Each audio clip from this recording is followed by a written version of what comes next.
Capítulo 1. El mito del éxito vacío. Durante décadas hemos escuchado la misma fórmula repetida como un mantra: establece metas claras, trabaja duro, disciplina tu tiempo y cosecharás éxito. Y es verdad, funciona. Miles de personas han seguido esa receta y han logrado ascensos, fortunas y reconocimiento. Brian Tracy fue uno de los grandes mensajeros de esa idea. Viajó por el mundo dando conferencias, escribió libros que se convirtieron en bestsellers y formó a millones en productividad y ventas. Era el gurú de la acción masiva, el hombre que predicaba que la disciplina era el puente entre los sueños y la realidad. Pero detrás de los aplausos, detrás de las cifras millonarias y de la reputación impecable, hubo un momento en que se detuvo frente a su propio espejo y no se reconoció. Era 1991. Llevaba años facturando sumas que superaban lo que alguna vez imaginó, pero en la soledad de su diario escribió una frase que revelaba lo que nadie veía: estoy ganando y, sin embargo, me siento perdiendo el alma. Ese instante de honestidad desnuda es el inicio de este viaje. Porque nos recuerda una verdad que muchos evitan: el éxito externo, por sí solo, no garantiza plenitud. Puedes llegar a la cima de una montaña y descubrir que la vista no es lo que esperabas. Puedes cruzar la meta y sentir un vacío mayor que antes de empezar la carrera. Tracy lo entendió en carne propia. Había alcanzado lo que todos aplaudían, pero en su interior algo crujía. Lo que se rompía no eran las finanzas ni la reputación, sino un resorte interno que había sido tensado demasiado por años de productividad sin pausa. Y ahí empezó la búsqueda que pocas biografías cuentan. Una búsqueda no de más estrategias, no de más técnicas, sino de algo que sostuviera el alma cuando los números tambaleaban, cuando la economía mundial se desmoronaba, cuando la motivación externa no bastaba. Ese vacío es común en muchos que persiguen el éxito. Tal vez tú también lo hayas sentido alguna vez. Cumples tus objetivos, marcas la casilla de tareas logradas, publicas fotos que reciben elogios, y, sin embargo, en la intimidad de la noche, hay una pregunta que duele: ¿para qué? ¿Qué sentido tiene todo esto si al final me siento agotado, desconectado, incompleto? Esa pregunta es el crujido de la identidad que pide algo más profundo que un calendario lleno de logros. Tracy lo descubrió cuando, en medio de su aparente triunfo, llegó una crisis personal y financiera. La disciplina le había dado resultados, sí, pero no paz. La productividad le había abierto puertas, pero no un refugio interior donde descansar. Comprendió entonces que necesitaba dos pilares que no dependieran de la volatilidad de los mercados ni de la ovación de la multitud. Necesitaba el temple del estoicismo y la calma de la fe. El mito del éxito vacío consiste en creer que las metas son el fin último. Que cuando alcances el dinero, el puesto, la casa o el reconocimiento, habrás llegado al lugar donde por fin podrás descansar. Pero ese lugar no existe. Cada meta cumplida abre otra, cada logro despierta un deseo nuevo, y la rueda nunca se detiene. La paradoja es que, mientras más corres tras el éxito externo, más lejos quedas de la serenidad interna. Por eso, el primer paso para transformar tu vida no es correr más rápido, sino detenerte un instante y mirar hacia adentro. Preguntarte con valentía: ¿qué estoy persiguiendo en realidad? ¿Estoy buscando logros para llenar un vacío que ninguna cifra podrá llenar? ¿Estoy sacrificando mi paz por un aplauso que dura apenas segundos? El éxito vacío es como beber agua salada: calma la sed por un instante, pero a la larga aumenta la sequía interior. Tracy entendió que necesitaba otra fuente, una que no se agotara cuando cambiara la economía, una que no dependiera de modas ni de balances trimestrales. Y esa fuente la encontró en dos lugares inesperados: en los principios antiguos del estoicismo y en la práctica diaria de la fe. No se trata de elegir entre uno u otro. El estoicismo le enseñó a controlar lo controlable y a usar cada obstáculo como entrenamiento. La fe le enseñó a soltar el peso de lo incontrolable y confiar en un propósito mayor. Uno le dio la disciplina de hierro, el otro la calma del alma. Juntos formaron un equilibrio que ninguna crisis pudo romper. En este capítulo, lo importante no es la biografía de un hombre famoso, sino la invitación que se esconde detrás de su experiencia. ¿De qué sirve ganar si pierdes la capacidad de dormir en paz? ¿De qué sirve acumular si tu interior sigue vacío? La verdadera victoria comienza cuando decides que tu alma no es negociable. El mito del éxito vacío se rompe cuando entiendes que el éxito no es un lugar al que llegas, sino un estado desde el cual vives. Y ese estado se construye no solo con metas y logros, sino con pilares internos que te sostienen cuando todo lo demás se tambalea. Ese fue el inicio del cambio de Brian Tracy, y ese puede ser también tu inicio hoy. Capítulo 2. El descubrimiento del estoicismo en la calle. El estoicismo no llegó a la vida de Brian Tracy en una biblioteca elegante ni en un curso universitario de filosofía. Llegó en la calle, con el estómago vacío y el corazón lleno de incertidumbre. Antes de convertirse en autor de más de 70 libros y conferencista internacional, fue un joven sin estudios universitarios, caminando de puerta en puerta para vender lavadoras y enciclopedias. En ese escenario duro y poco glamuroso, encontró la primera chispa de lo que más tarde reconocería como su filosofía de vida, el estoicismo. Cada día enfrentaba rechazos, portazos en la cara, indiferencia y hasta insultos. Si dependiera de su estado de ánimo, se habría rendido la primera semana. Pero allí aprendió una de las reglas más básicas de la escuela estoica: solo controla lo que puedes controlar. No podía decidir si alguien le abría la puerta o si un cliente aceptaba escucharle. Lo único que estaba en sus manos era cuántas puertas tocaba, cuántas veces se levantaba después de un no. Comenzó a repetirse mentalmente una frase simple pero poderosa: el clima no decide mi producción, yo decido mi actividad. No importaba si llovía o si el sol caía implacable, su trabajo era seguir caminando, seguir tocando puertas. Descubrió que, cuando asumía esa actitud, la desesperación se transformaba en claridad. Había cosas que simplemente no estaban bajo su dominio, pero mientras siguiera actuando en lo que sí podía manejar, tarde o temprano llegaría el resultado. Ese principio le salvó en innumerables ocasiones. Mientras otros vendedores maldecían al mal tiempo o a los clientes duros, él se enfocaba en su actividad. No se trataba de negar la dificultad, sino de responder de manera diferente. Allí, sin saberlo aún, estaba aplicando la esencia de Epicteto y Marco Aurelio: el poder no está en las circunstancias, sino en tu respuesta. El segundo descubrimiento fue que la disciplina no es una cárcel, sino una forma de libertad. Al principio, levantarse a las 5 de la mañana parecía un sacrificio insoportable. ¿Por qué no dormir un poco más? Pero al obligarse a madrugar, descubrió que el mundo todavía estaba dormido y que, en ese silencio, había una riqueza de tiempo que la mayoría desperdiciaba. 10 horas adicionales de ventaja antes de que las urgencias y demandas de los demás irrumpieran en su día. Comprendió que cada hábito disciplinado no le quitaba, sino que le regalaba poder. Comparaba la disciplina con el aire comprimido dentro de un neumático. El aire no se ve, pero sin él el coche no avanza. Así, la disciplina es invisible para los demás, pero es lo que sostiene el movimiento hacia tus metas. Esa visión cambió por completo la relación con el esfuerzo. Lo que antes parecía sacrificio, ahora se sentía como un privilegio. El tercer principio lo aprendió enfrentando crisis más grandes. Cuando llegó el año 2000 y sus ingresos se redujeron en un 60%, muchos habrían entrado en pánico.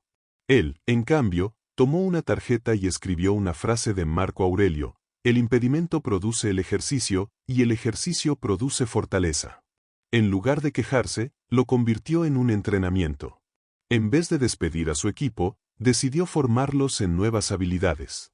Se adaptaron, crearon seminarios digitales, exploraron un mercado que aún estaban haciendo. Y lo que parecía un obstáculo se transformó en oportunidad. Esa es la esencia del estoicismo aplicado: no negar la piedra en el zapato, sino usarla para fortalecer tu paso. Lo que para otros es desgracia, para el estoico es gimnasio. Lo que para otros es caída, para el estoico es entrenamiento. Y en esa mirada diferente está la clave de la resiliencia. El joven que tocaba puertas con frío y hambre terminó entendiendo algo que ningún manual de ventas le habría enseñado: el éxito verdadero no depende de motivación pasajera, sino de principios que resisten las tormentas. Y esos principios, descubiertos en la dureza de la calle, se convirtieron en la base sobre la que más tarde construiría un imperio de conocimiento. La vida le mostró, sin adornos, que no puedes esperar a que las circunstancias se alineen para avanzar. Debes decidir avanzar aun cuando el mundo no coopere.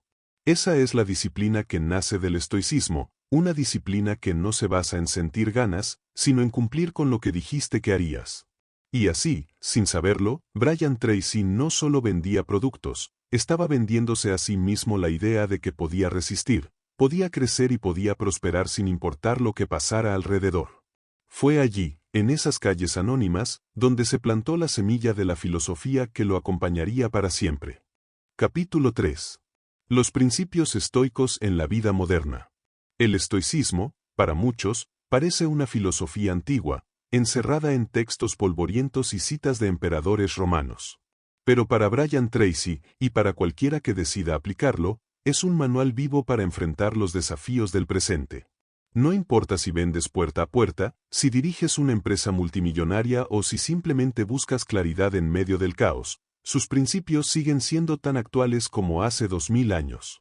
El primero de esos principios es: controla lo que está en tus manos y suelta lo que no. En un mundo dominado por noticias instantáneas, redes sociales y crisis globales que parecen invadir cada espacio, es fácil caer en la trampa de gastar energía en lo que no depende de ti. Te enojas por la economía, sufres por la política, te desgastas por las decisiones de otros. Y en ese desvío de atención, olvidas lo único que realmente puedes gobernar: tus elecciones, tus palabras, tus actos. El estoico moderno no se desentiende de la realidad, pero se pregunta: ¿esto está bajo mi control directo? Si la respuesta es no, decide observar sin cargar. Esa simple práctica libera una energía inmensa que puede redirigirse hacia lo que sí importa. El segundo principio es la disciplina como forma de libertad. Hoy, más que nunca, vivimos bombardeados por distracciones. Cada notificación es una invitación a dispersarnos. Cada pantalla compite por nuestra atención. La mayoría cree que la libertad consiste en seguir cada impulso, en hacer lo que apetece en cada momento. El estoicismo enseña lo contrario: la verdadera libertad surge cuando eres dueño de ti mismo. Cuando puedes decir no al impulso de posponer, no a la tentación de perder horas en lo trivial, no a lo que no te acerca a tu propósito.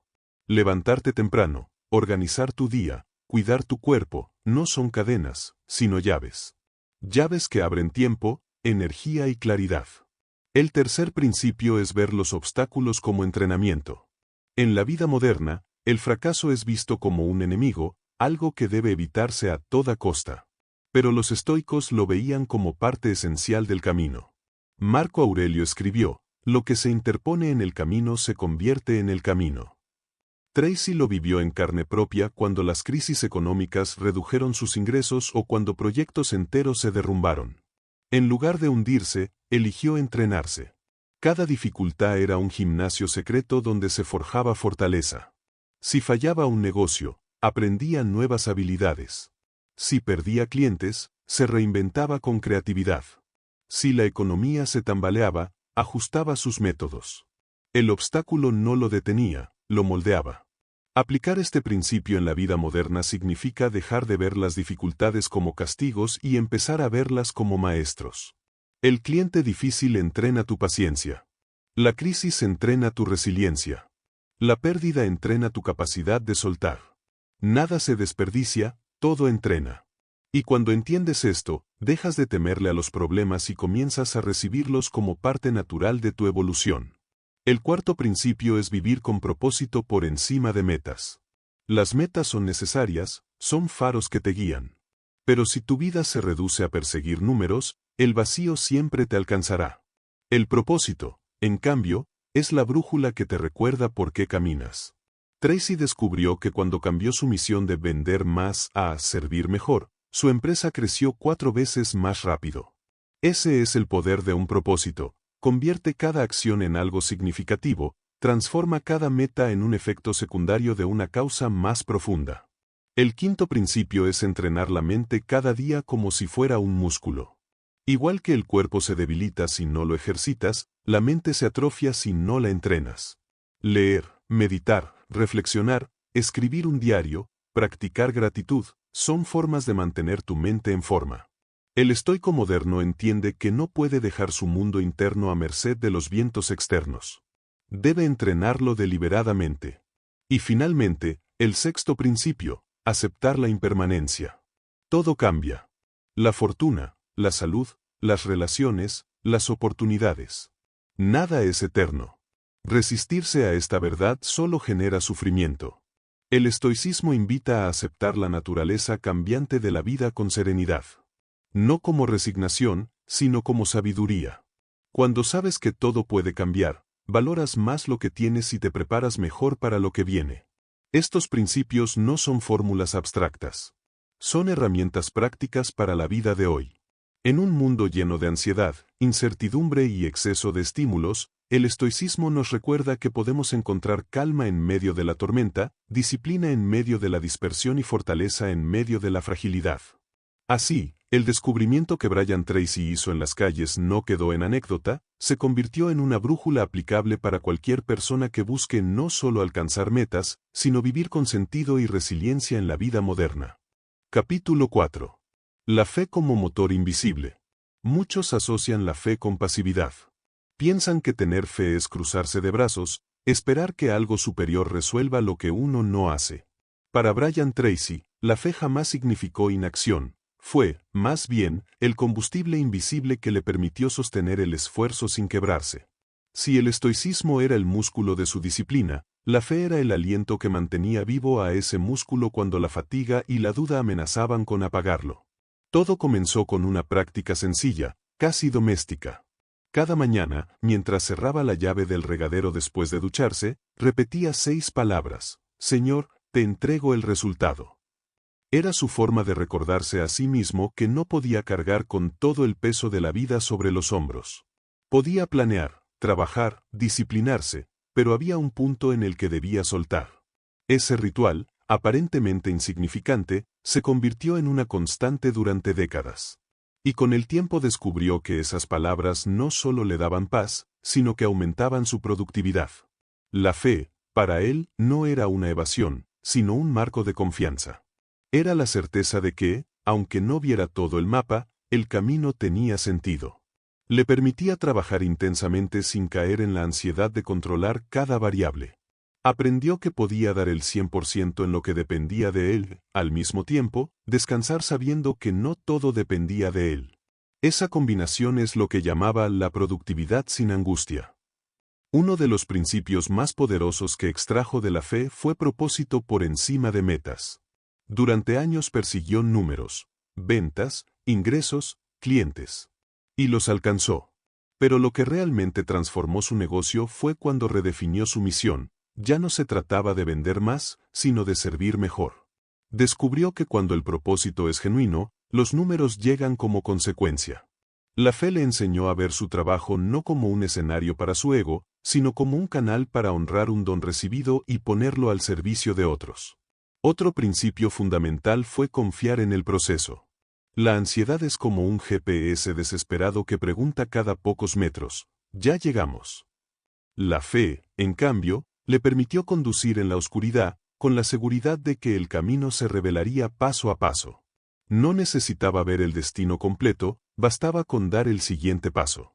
Esa confianza le quitaba un peso enorme de encima. Mientras otros se desgastaban en preocupaciones, él encontraba calma en la certeza de que no caminaba solo. También aprendió a liderar desde el servicio, no desde el ego. Decía con frecuencia a su equipo: si tu nombre aparece más que el de tu cliente en la propuesta, algo falla. La fe le recordó que su negocio no era un monumento personal, sino un vehículo de transformación para otros. Cuando bajó el volumen del yo, subió el impacto de su empresa. El retorno económico fue mayor, pero más importante aún, el retorno humano fue profundo. La fe, entonces, no era un adorno espiritual en la vida de Tracy, sino un motor invisible que multiplicaba su energía. El estoicismo le daba dirección y disciplina, la fe le daba alivio y confianza. Mientras uno le entrenaba a resistir, el otro le enseñaba a soltar. Mientras uno le enseñaba a controlar lo controlable, el otro le enseñaba a descansar en lo incontrolable. Esa dualidad lo convirtió en un hombre que trabajaba con intensidad, pero dormía con paz. Que enfrentaba crisis con firmeza, pero también con serenidad.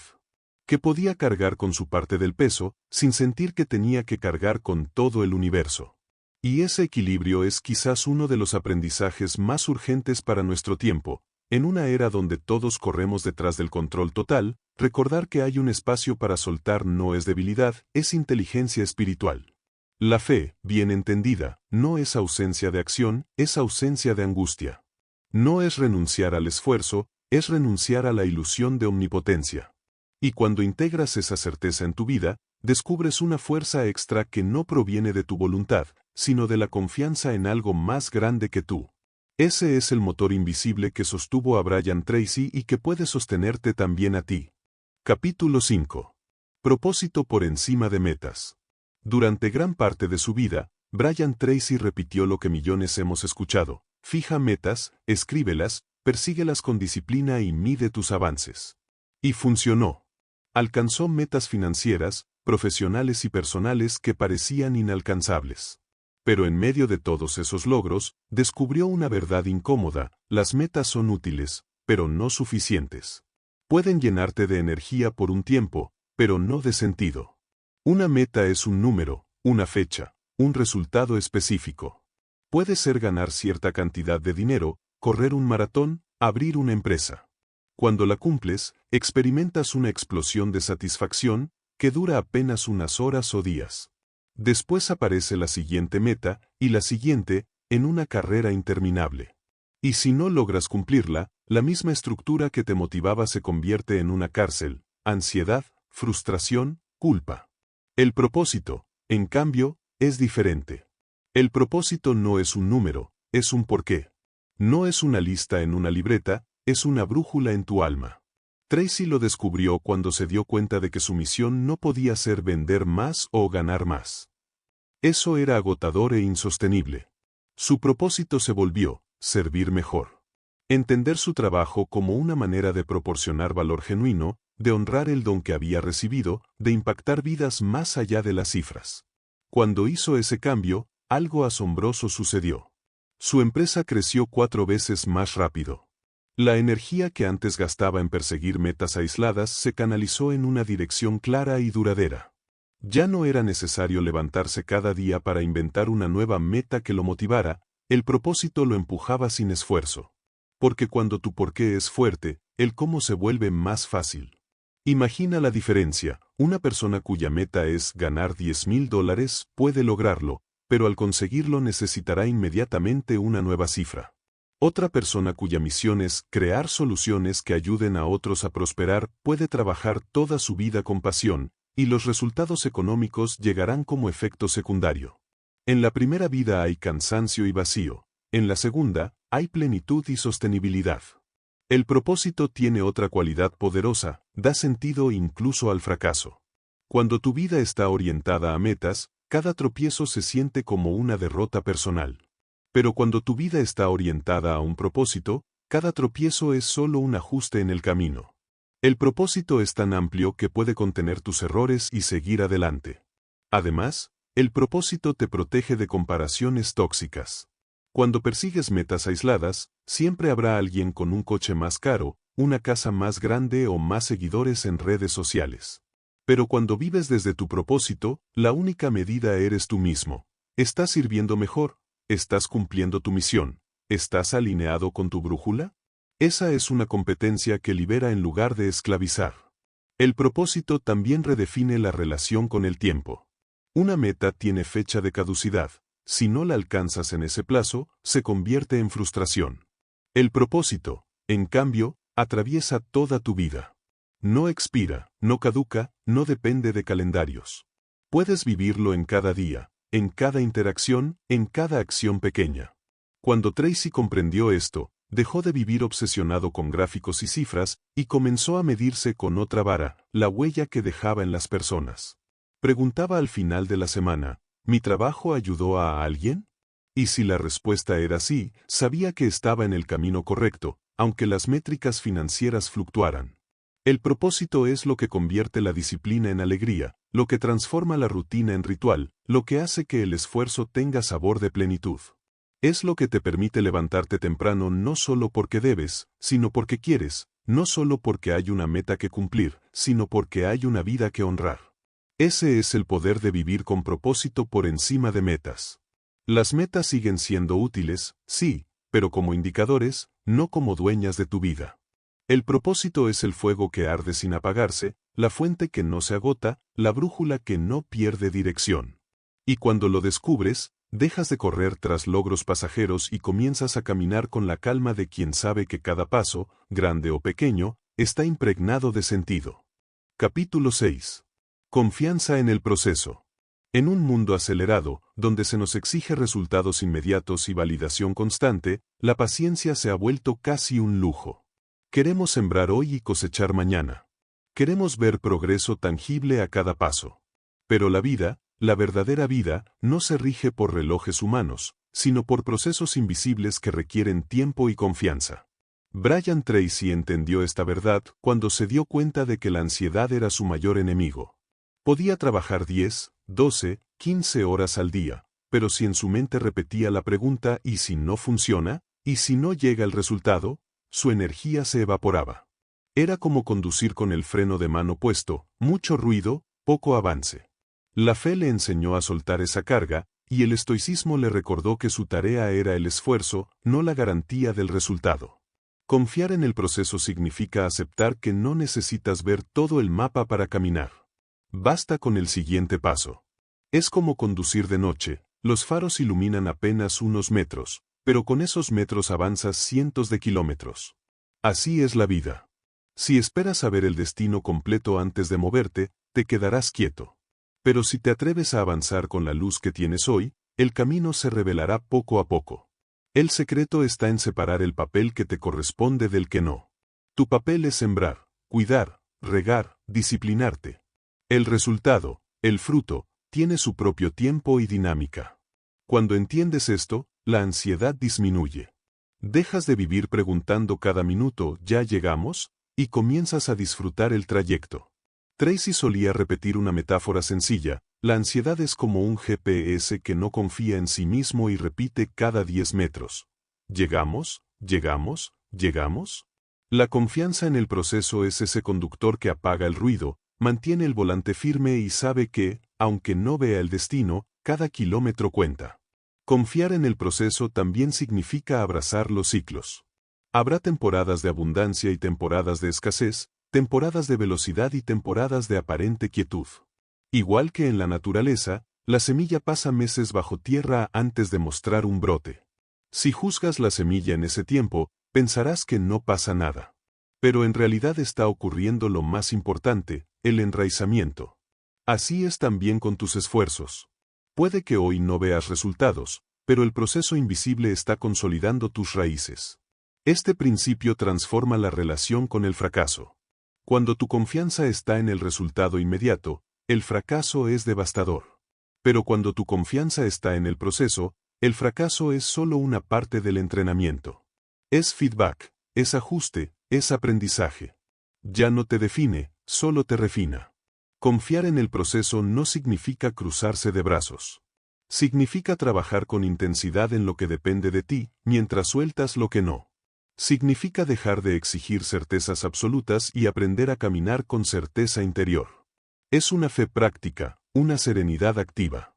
El verdadero poder de este principio es que te libera de la obsesión por el control. En lugar de desgastarte queriendo dominar cada variable, aceptas que hay fuerzas más grandes en juego. Y esa aceptación no te debilita, te fortalece. Te permite trabajar con alegría, porque ya no cargas con la ilusión de que todo depende de ti. Cuando confías en el proceso, duermes mejor. Tu mente descansa porque sabe que hiciste tu parte. Tu cuerpo se recupera porque no está quemado por la ansiedad. Y tu alma sonríe porque sabe que el camino tiene sentido, incluso si aún no ves el destino final. Esa es la confianza que transformó la vida de Brian Tracy. Le permitió producir más sin sentir que el peso del mundo estaba sobre sus hombros. Le dio calma en medio de la incertidumbre y serenidad en medio de la ambición. Y ese es el regalo que tú también puedes darte, soltar la obsesión por controlar todo y abrazar la certeza de que, si siembras con disciplina y fe, la cosecha llegará a su debido tiempo. Capítulo 7. Liderar desde el servicio, no desde el ego. Hay una ilusión muy común en el camino hacia el éxito: creer que liderar es brillar más que los demás, ocupar el centro del escenario, escuchar tu nombre repetido una y otra vez. Durante mucho tiempo, Brian Tracy también se dejó seducir por esa ilusión. Era natural, después de años de lucha, después de noches de hambre y de rechazo, cuando por fin llegaron los aplausos y los contratos millonarios, su ego reclamó su parte. Pero con el tiempo descubrió una verdad incómoda y poderosa. El liderazgo que se construye desde el ego es frágil, mientras que el que se edifica desde el servicio es indestructible. Lo entendió en un detalle pequeño, casi trivial. Un día revisaba una propuesta que su equipo había preparado para un cliente importante. Notó que su propio nombre aparecía demasiadas veces en el documento. Brian Tracy garantiza. Brian Tracy afirma. Brian Tracy logrará. De repente, sintió un choque interno. Si su nombre era más protagonista que el del cliente, ¿de quién se trataba realmente el proyecto?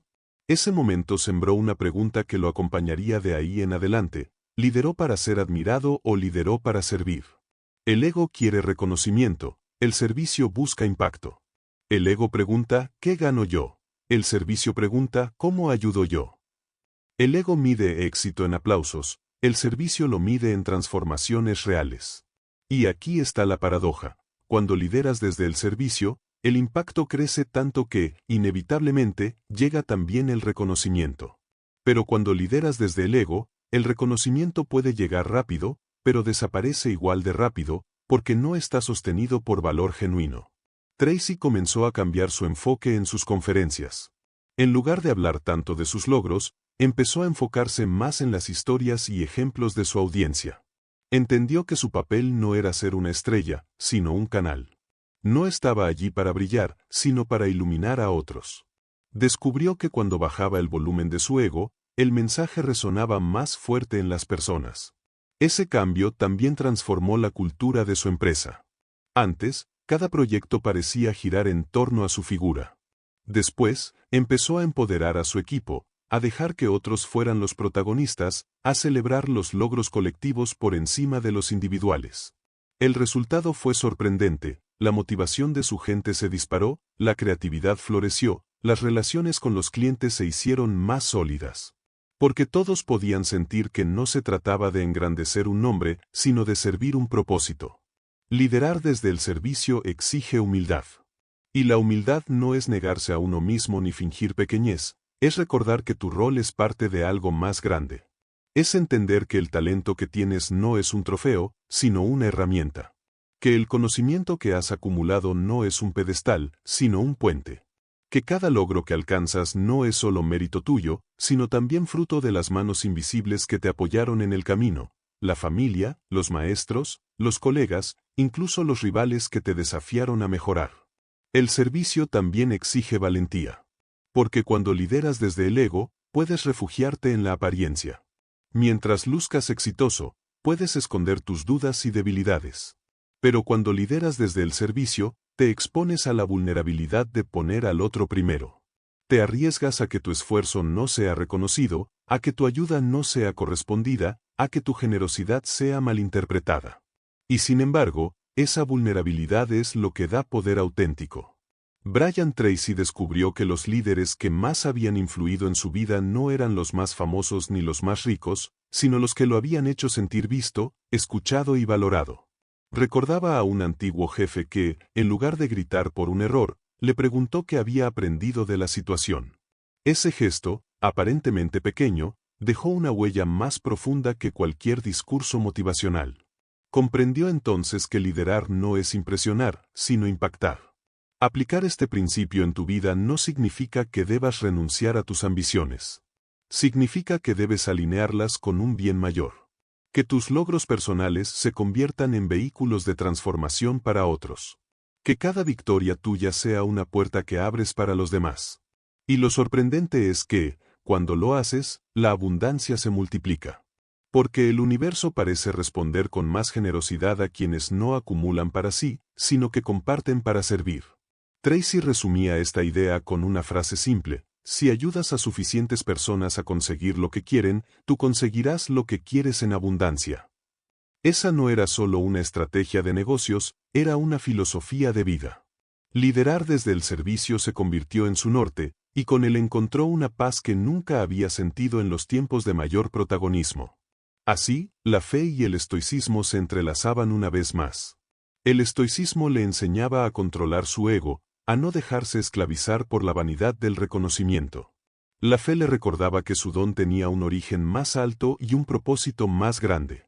Entre ambos, se formaba un estilo de liderazgo que no se sostenía en un pedestal frágil, sino en una base sólida, servir primero, y confiar en que lo demás vendrá por añadidura.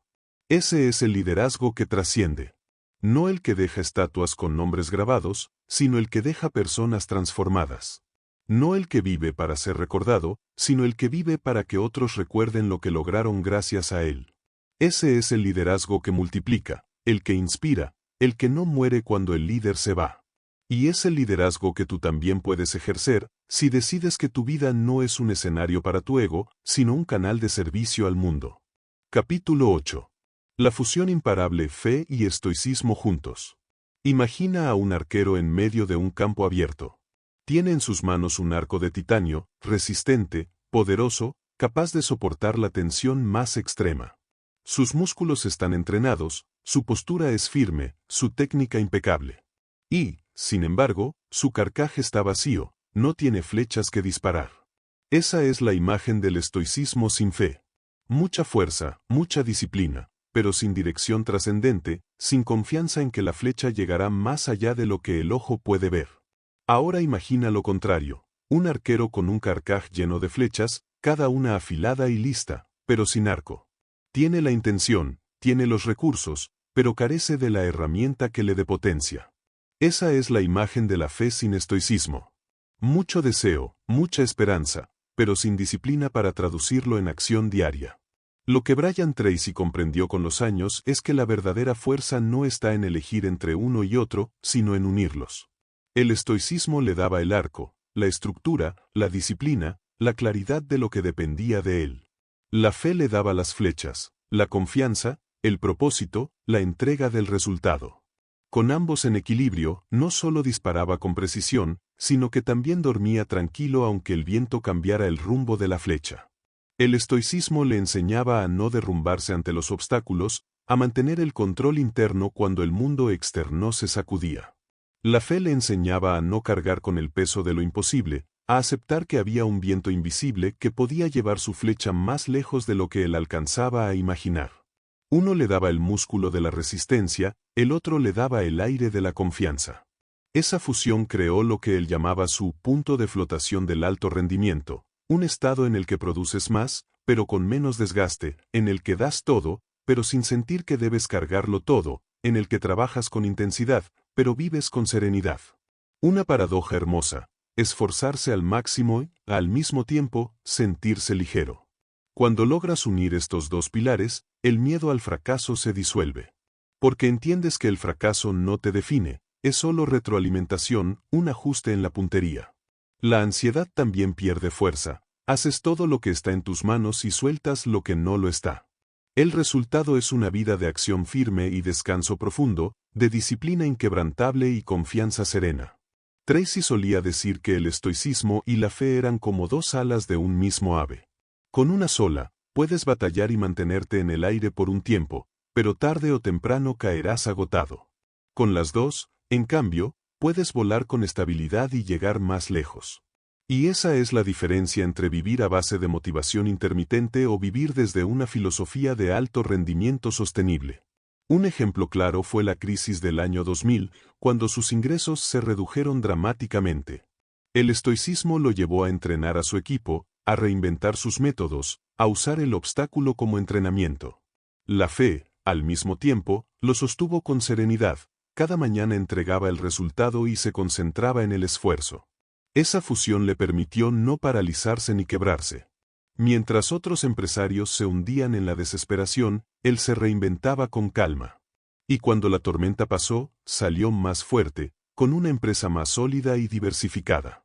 El estoicismo sin fe puede volverte rígido, demasiado duro contigo mismo, esclavo de tu propia disciplina. La fe sin estoicismo puede volverte pasivo, esperando que todo se resuelva sin acción. Pero cuando se encuentran, crean un sistema imparable, disciplina con propósito, acción con serenidad, esfuerzo con descanso. En la práctica, Esta fusión significa vivir cada día con una doble certeza. La certeza estoica: hoy haré todo lo que está en mis manos con disciplina y coherencia. Y la certeza de la fe: el resultado no me pertenece, confío en que todo se acomoda en un plan mayor. Una combinación que libera del perfeccionismo, que destruye la ansiedad, que da paz sin quitar productividad. Ese es el secreto que pocos cuentan. Muchos predican la disciplina como única fórmula, otros predican la fe como única salvación. Pero el verdadero poder está en el punto medio, en la alianza entre ambas. Brian Tracy lo vivió y lo enseñó. Prepara tu arco con rigor, llena tu carcaj con flechas, apunta con claridad, dispara con decisión, y luego confía en que el viento hará su parte. Cuando unes la firmeza del estoico con la serenidad del creyente, descubres un estado nuevo, el de un guerrero en paz. Trabajas con fuerza, pero tu alma descansa. Luchas cada día, pero no con desesperación, sino con propósito. Y al final de la jornada, miras tu esfuerzo y sonríes, no porque todo haya salido perfecto, sino porque sabes que diste tu parte y soltaste la otra. Ese es el poder de la fusión imparable, fe y estoicismo juntos, en equilibrio, como dos alas que te permiten volar más alto y más lejos de lo que jamás imaginaste. Capítulo 9. Prácticas diarias para instalar el nuevo enfoque. La filosofía, por sí sola, no transforma una vida. Lo que cambia tu rumbo no son las ideas que entiendes en tu mente, sino las prácticas que repites en tu día a día. Brian Tracy lo descubrió al integrar el estoicismo y la fe en su rutina diaria, no como teorías bonitas, sino como hábitos concretos que podían sostenerlo incluso en los días más oscuros. Porque la verdadera disciplina no consiste en saber, sino en aplicar. La primera práctica es dedicar las primeras horas del día a lo que depende de ti. Tracy lo llamaba las horas de oro. Mientras el mundo aún duerme y las distracciones no han invadido tu espacio, tú puedes invertir ese tiempo en tus prioridades absolutas. Escribir, planear, hacer ejercicio, leer, crear. Durante esos 90 minutos, la regla es clara: 0 teléfonos, 0 correos, 0 urgencias ajenas. Solo acción enfocada en lo que está bajo tu control. Allí el estoicismo se manifiesta con fuerza, no importa si la conexión a Internet falla o si la economía se tambalea, lo esencial es que avances en aquello que está en tus manos. La segunda práctica es llevar un cuadro de control estoico al final de la jornada. Consiste en revisar con honestidad dos preguntas: ¿qué estuvo en mis manos y lo manejé bien? ¿Qué estuvo fuera de mi control y lo acepté sin drama? Esta bitácora no es un juicio, es un entrenamiento. Igual que un atleta revisa sus estadísticas para mejorar, tú revisas tus actitudes para fortalecer tu mente. Poco a poco, comienzas a notar que cada día eres más dueño de ti mismo y menos esclavo de lo externo. La tercera práctica es crear un ritual de entrega. Para algunos, será una oración breve antes de dormir. Para otros, un mantra repetido en silencio: libero el resultado. Algunos escriben una carta con sus preocupaciones y la queman, como símbolo de soltar lo que no les corresponde cargar. El formato no importa tanto, lo esencial es la intención de liberar el peso invisible que tantas veces roba el sueño. Este hábito convierte la fe en un acto tangible, en una medicina diaria contra la ansiedad. La cuarta práctica es revisar propósito, no solo metas. Tracy tenía la costumbre de preguntarse cada domingo: ¿mi trabajo ayudó a alguien esta semana? Si la respuesta era sí, se sentía alineado, aunque las cifras no fueran espectaculares. Si la respuesta era no, ajustaba el rumbo antes de corregir presupuestos. Esta práctica evita que tu vida se reduzca a una lista de tareas. Te recuerda que no trabajas solo por números, sino por un impacto real. La quinta práctica es convertir los obstáculos en entrenamiento deliberado. Cada vez que algo salía mal, Tracy buscaba la lección. Si un cliente cancelaba, era entrenamiento en resiliencia. Si un evento fallaba, era entrenamiento en creatividad. En lugar de repetir ¿por qué a mí?, preguntaba ¿para qué me sirve esto? Esa pregunta cambia todo, transforma el veneno en medicina, la caída en impulso, la pérdida en aprendizaje. La sexta práctica es gratitud consciente. Parece un cliché, pero practicada de forma real es un arma poderosa contra el desánimo. Antes de dormir, anotaba 3 cosas por las que se sentía agradecido. Algunas eran grandes, un contrato firmado, un nuevo libro publicado. Otras eran pequeñas, un café compartido con un amigo, una sonrisa recibida, un atardecer observado en silencio. La gratitud le enseñaba a no dar nada por sentado, a reconocer que incluso en los días duros había luz. La séptima práctica es cultivar silencio interior. La meditación no era para él un ejercicio esotérico, sino una manera de domar la mente. 10 o 15 minutos de quietud, enfocando la respiración, observando pensamientos sin aferrarse a ellos, eran suficientes para restaurar la claridad. En un mundo ruidoso, esa práctica es como apagar todos los aparatos para escuchar el latido de tu propio corazón. Allí encontraba la calma que ni los éxitos más grandes podían darle.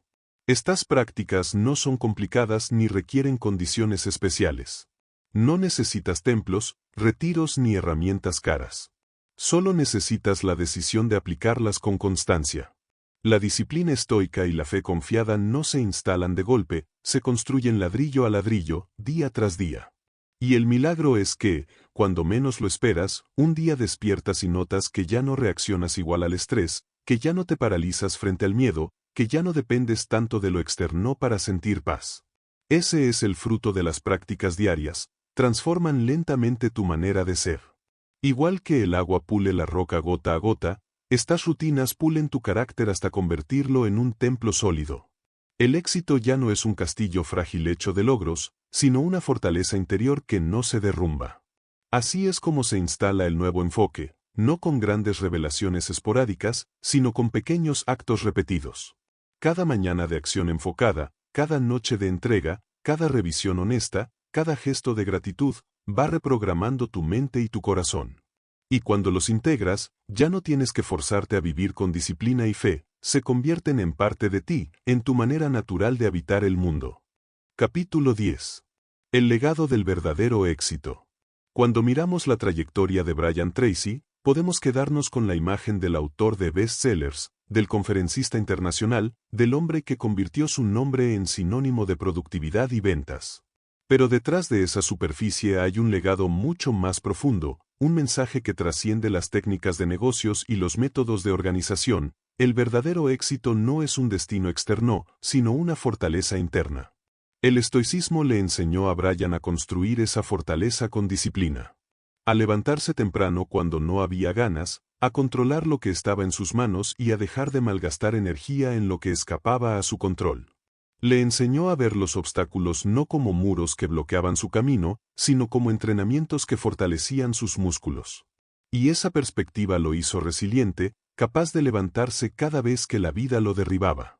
La fe, por su parte, le enseñó a soltar. A confiar en que no caminaba solo, a entregar el resultado después de haber hecho su parte, a recordar que la vida no era solo una ecuación matemática de causa y efecto, sino también un misterio donde lo invisible influía tanto como lo visible. Esa confianza lo liberó de la ansiedad, del perfeccionismo y de la obsesión por controlarlo todo. Le permitió trabajar con intensidad y, al mismo tiempo, dormir en paz. Al combinar ambos pilares, descubrió una fórmula que pocos conocen: esfuérzate como si todo dependiera de ti, confía como si nada dependiera de ti. Esa paradoja es la clave de un rendimiento sostenido y de una vida plena. Porque sin disciplina, el éxito es lotería, puede tocarte una vez, pero no se repite. Y sin fe, la disciplina se convierte en un motor sin aceite, avanza, sí, pero termina desgastándote hasta fundir tu espíritu. El legado de Brian Tracy no está en una técnica de ventas ni en un gráfico de productividad. Está en mostrar que la grandeza humana se sostiene en dos columnas: la fuerza del carácter y la confianza en algo más grande. Una sin la otra es incompleta. Juntas crean un ciclo virtuoso que te permite dar lo mejor de ti sin cargar con todo el peso del mundo. Ese legado no es exclusivo de él. No necesitas ser un conferencista famoso ni un millonario para aplicarlo. Cualquiera, en cualquier circunstancia, puede vivirlo. El estudiante que enfrenta sus exámenes puede apoyarse en la disciplina estoica para estudiar con constancia y en la fe para soltar la ansiedad del resultado. El emprendedor que lanza su proyecto puede trabajar con rigor en su plan y, al mismo tiempo, confiar en que las oportunidades llegarán en el momento correcto. El padre o la madre que crían a sus hijos pueden aplicar límites firmes desde la disciplina y amor confiado desde la fe. El verdadero éxito, entonces, no se mide en cifras, sino en serenidad. No se cuenta en contratos, sino en noches de sueño tranquilo. No se acumula en trofeos, sino en momentos de paz interior mientras das lo mejor de ti. Esa es la victoria que no se puede comprar ni perder. Al final de su vida activa, Brian Tracy resumió esta filosofía en una frase sencilla: prepara tu mente y confía en tu alma. Haz tu parte con toda tu fuerza y recuerda que no caminas solo. Ese es el mensaje que deja a quienes lo escuchan, el equilibrio entre el acero del estoico y la luz de la fe. Cuando cierras este viaje, llévate contigo esta imagen: cada mañana, al abrir la llave del agua, recuerda que lo que fluye es tu esfuerzo, pero a dónde llegará esa agua no depende de ti. Tu tarea es dejarla correr con constancia, con disciplina, con amor. Lo demás pertenece a un orden mayor. Ese es el verdadero legado del éxito: vivir cada día con la tranquilidad de saber que diste tu 100% y con la paz de saber que no cargaste el 100% del peso. Porque el éxito no es solo lograr más, sino vivir mejor. No es solo acumular, sino trascender. No es solo alcanzar, sino servir. Y cuando logras unir todo eso, entonces sí, puedes decir que has triunfado en lo que realmente importa.